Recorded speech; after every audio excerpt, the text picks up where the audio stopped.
New trade threats from US President Donald Trump, this time taking aim at Canada's aerospace industry and Quebec plane manufacturer Bombardier. Donald Trump has launched a new attack on Canada's aviation industry, threatening to decertify every Canadian aircraft flying in the United States and preparing a 50% tariff on Canadian-built jets. But the moment the threat hit the airwaves, something became obvious. The U.S. aviation system is far more dependent on Canadian aircraft than Trump realized. Instead of cornering Ottawa, the pressure is folding back onto Washington. At the end of January 2026, Trump escalated his second-term trade offensive by claiming that Canada had refused to certify several Gulfstream models, and therefore the U.S. would retaliate by stripping Bombardier aircraft of their American type certificates. He also signaled that a 50% tariff on Canadian planes was coming next. The allegation itself is flawed. Canadian regulators have certified multiple Gulfstream types for years, while Bombardier's Global Series and CRJ family already hold valid FAA approvals. Nothing in American aviation law gives a president the power to revoke those certifications on political grounds. Yet the threat was enough to rattle markets. Bombardier's shares dipped momentarily before analysts pointed out a deeper truth. More than 5,000 Canadian-made aircraft operate inside the United States, performing roles that no domestic producer can instantly replace. If Trump pushes further, the disruption will start on American runways long before it ever reaches Canadian soil. Well, I really don't know where the president's coming from. Honestly, I don't know where the president's getting his information from. The Canadian aircraft have been certified in the U.S. By the FAA. They hold a current type certificate and they are certified. The only way that the type certificate can be revoked is if there is a safety issue with the aircraft. There's an ongoing accident investigation. So I don't know where his information is coming from. He cannot just arbitrarily just pull a type certificate off an aircraft. Certification is not a political exercise. It is an engineering and safety-driven process. Once an aircraft earns a type certificate, revoking it requires clear evidence of a safety risk or regulatory failure. No such concerns exist for Canadian aircraft. The Global 7500 and 8000 continue to outperform competitors in safety and performance, and the CRJ family remains a reliable workhorse for regional carriers. Trump's declaration, therefore, exists outside the technical world entirely. It has no basis in engineering, no backing from safety data, and no connection to how aviation regulators operate. The legal structure is equally restrictive. The FAA operates independently and cannot be commanded to decertify an aircraft without documented evidence. Any unilateral interference would trigger lawsuits from airlines, pilots, manufacturers, and state governments. It would also invite scrutiny from global aviation bodies that require regulatory independence as a condition for international recognition. Even within the United States, the aviation sector has been pushing for more transparency after a series of high-profile safety incidents last year. For the FAA to suddenly bend to political pressure would damage its already fragile reputation and undermine trust in American oversight. In short, the president can make a threat, but carrying it out would unravel the regulatory system beneath him. The market implications reveal why this threat has already begun to backfire. The American aviation network depends heavily on Canadian aircraft.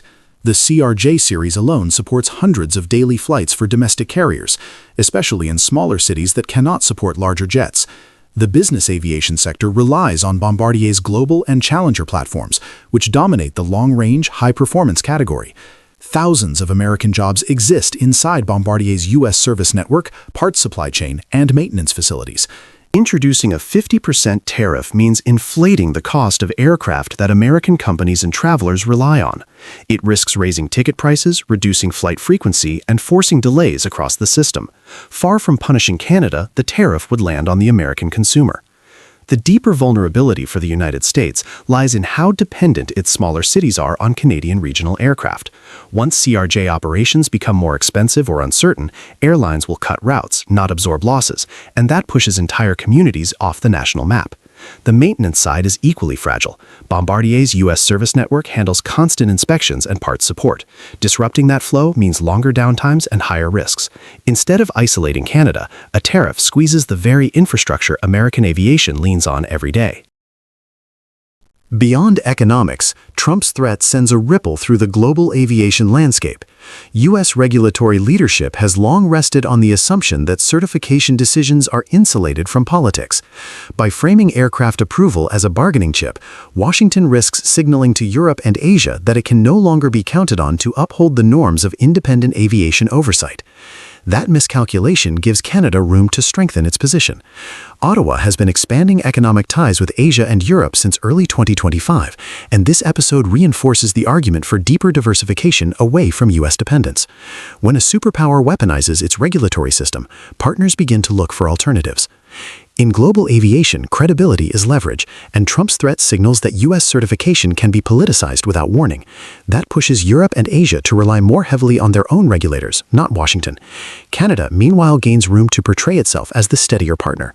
Countries like Japan, Korea, and even Gulf states are actively seeking predictable aerospace alliances.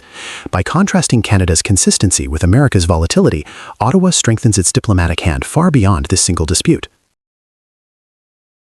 Domestically, the politics run in opposite directions. In Washington, the business aviation community is uneasy. Many of America's largest corporations rely on Bombardier jets for executive travel. Regional airports, particularly in conservative states, depend on CRJ aircraft to stay connected to national hubs. If costs rise, these communities will feel the impact long before policymakers in Washington do. Meanwhile, in Canada, Prime Minister Mark Carney gains leverage. His government can argue that Canada is acting responsibly, following international rules, while the U.S. is overstepping. The episode strengthens Carney's case for enhanced partnerships with the EU, Japan, Korea, and the Gulf states, relationships he has already been cultivating over the past year. Looking forward, three paths seem plausible. The first is that Trump quietly backs down under pressure from industry stakeholders who cannot afford regulatory chaos. The second is a formal trade dispute under USMCA, where Canada's position is considerably stronger because the threat lacks technical basis. The third path is strategic realignment.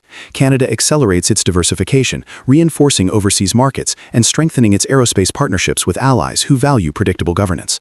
All three outcomes leave Washington with more to lose than Ottawa. Trump attempted to use aircraft certification as a political weapon, but in doing so, he exposed the structural weaknesses of the American aviation economy. Canada already has regulatory approvals, and the United States already depends on thousands of Canadian aircraft. A tariff would punish American airlines, American travelers, and American manufacturers before it ever challenges Ottawa. Canada doesn't need dramatic countermeasures. The facts already tilt in its favor. And that raises the real question. If Washington is willing to politicize aviation, a sector built entirely on trust and precision, what comes next, and how should Canada prepare for a future where its largest trading partner treats critical industries as tools of negotiation?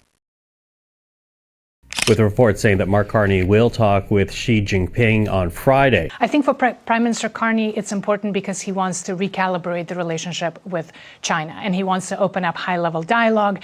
He essentially wants to say that Canada wants to have a relationship that allows us to advance some of our interests, particularly around trade and commercial relations. On the eve of the APEC summit in Jeonju, South Korea, the world's eyes are once again fixed on Donald Trump and Xi Jinping. Their meeting tomorrow is expected to dominate headlines, as both sides search for a fragile ceasefire in a trade war that has shaken global markets. But away from that spotlight, another leader has already made quiet progress. Canada's Prime Minister Mark Carney arrived in Asia earlier this month, and by the time he reached APEC, he had already secured one major win: a breakthrough at the ASEAN summit in Malaysia that opened new economic doors for Canada. Now, as he prepares to meet Xi Jinping tomorrow, Carney stands on firmer ground. His government has begun rebuilding Canada's presence in Asia while maintaining its independence between the US and China. Carney's appearance at the ASEAN Summit in Kuala Lumpur, October 26th to 28th, 2025, marked Canada's most active engagement with Southeast Asia in years. According to Global Affairs Canada, the Prime Minister met with several regional counterparts, including the leaders of Malaysia, Singapore, and the Philippines. The discussions focused on energy cooperation, digital trade, and supply chain resilience, key themes of Canada's Indo-Pacific strategy. Malaysia's Trade Ministry confirmed that both sides agreed to expand cooperation in liquefied natural gas, LNG, and clean energy technology, part of a wider effort to help ASEAN transition away from coal. Ottawa also opened exploratory talks with the Philippines on a potential bilateral trade framework, following Manila's recent push to attract Western investment. ASEAN represents a market of more than 600 million people, with a combined GDP above $3.6 trillion and an average growth rate of around 5%, World Bank 2025. For Carney, the region offers not just export opportunities, but strategic breathing room, a chance to diversify away from dependence on the United States without falling into Beijing's sphere. Observers noted that Carney's message was clear. The country is ready to be a constructive economic partner in Asia, bringing energy, technology, and finance without forcing nations to pick sides. For many Southeast Asian leaders, that approach was a welcome contrast to the zero-sum politics of Washington and Beijing. By the time Carney left Kuala Lumpur for South Korea, Canada had positioned itself as a reliable new player in the region's economic future, and that momentum would soon carry into APEC. Carney's next challenge comes tomorrow at APEC, where he is scheduled to meet Xi Jinping on October 31. Their first formal conversation since Canada and China fell into a tariff battle in late 2024. That dispute began when Ottawa imposed a 100% tariff on Chinese electric vehicles, mirroring the Trump administration's policy to shield its auto industry. Beijing retaliated swiftly with its own 100% duties on Canadian canola oil and further taxes on peas and pork. Agriculture Canada's August 2025 report estimated a combined impact of $2.35 billion USD in canola losses, $637 million USD in peas, and $468 million USD in pork. Numbers that echoed the 2019-2020 crisis that paralyzed prairie farm exports. Beijing enters this meeting confident, believing it holds the upper hand as U.S. tariffs continue to strain Western markets. But Carney arrives better prepared than any Canadian leader in recent years. His success at ASEAN gives him a fresh narrative. Canada is not isolated nor desperate. It has options. Canadian officials say Ottawa will press Beijing to lift agricultural tariffs and reopen access for canola exports. In exchange, Canada may consider reviewing EV import restrictions once fair competition and environmental standards are in place. The meeting also carries a powerful political subtext. For years, Canadian leaders have struggled to balance economic pragmatism with growing concerns over human rights and national security in dealings with China. Carney's team is walking that fine line again, re-engaging Beijing economically without backing away from Canada's values. Officials say the talks will focus strictly on trade and agriculture, leaving sensitive security issues for later channels. This approach reflects Carney's broader philosophy of principled pragmatism: engage when it serves the national interest, but set clear boundaries when it touches sovereignty. Domestically, his stance has drawn mixed reactions. Prairie farm groups welcome any progress with China, while opposition lawmakers warn against becoming too dependent on a partner known for economic coercion. Economists note that Canada's exports to China still total about 29.9 billion Canadian dollars a year, Statistics Canada 2024. So even a partial reopening could deliver tangible benefits to rural communities.